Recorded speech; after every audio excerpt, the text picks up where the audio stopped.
Le missile sol-sol de chez Porsche, c'est elle, la Porsche 911 992 Turbo S. On pourrait penser que c'est une 911 comme les autres, mais attention, celle-ci fait 650 chevaux, 4 motrices, 4 roues directrices et fait le 0 à 100 en 2 secondes 7. L'aileron de la 92 Turbo S, qui est plus large que la 91, se décompose en deux parties constituées de plastique renforcé et de fibre de carbone qui permet, avec le nouveau spoiler avant, d'améliorer considérablement l'aérodynamisme.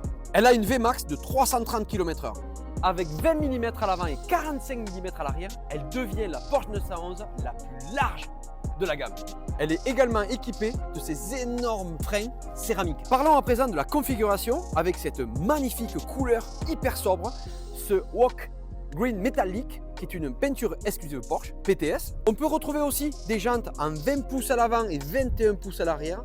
Et donc ce sont des jantes qui s'appellent donc Exclusive Design. Et tant qu'on est ici à l'arrière, je vous présente donc ces ouïes sur les ailes arrière qui sont énormes et qui caractérisent la Porsche 911 Turbo et Turbo S. Alors je ne vais pas pouvoir essayer la VMAX aujourd'hui sur la route, je suis vraiment désolé. On a vu son design iconique, néanmoins on va pouvoir enfin essayer un petit peu sa technologie de pointe. Cette auto-là, elle comporte des caractéristiques incroyables, notamment avec les 4 roues directrices. On peut voir à la conduite que c'est extraordinaire, même en manœuvre, elle a un rayon de braquage exceptionnel. Par contre, ce qui est vraiment chouette, c'est de voir la puissance. C'est parti pour le 0 à 100. On sent vraiment la motricité. Par rapport à une Ferrari par exemple, on sent qu'on est propulsé vers l'avant. Et c'est vrai que là, ils ont travaillé pour favoriser énormément la motricité. Le fait que le moteur soit à l'arrière aussi, ça charge les roues arrière et ça motrice énormément. Le 0 à 100 en 2 secondes 7, ce n'est que le début de ce qu'elle peut nous offrir. Clairement, cette auto-là sur une piste, c'est une machine de guerre.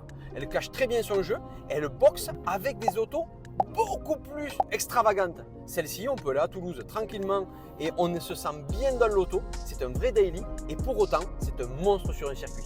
Déchaînée sur circuit, raffinée sur la route, je pense qu'elle a redéfini ce qu'on pouvait appeler le grand tourisme sportif. Cette auto est belle, cette auto est brutale, cette auto est unique. Je pense que la Turbo S marque clairement l'histoire des voitures sportives. Ces deux autos sont en vente chez Bonfils Automobile. Maintenant, reste à voter pour savoir si tu préfères une Porsche Turbo S ou une Porsche GT3. N'hésite pas à nous le dire en commentaire.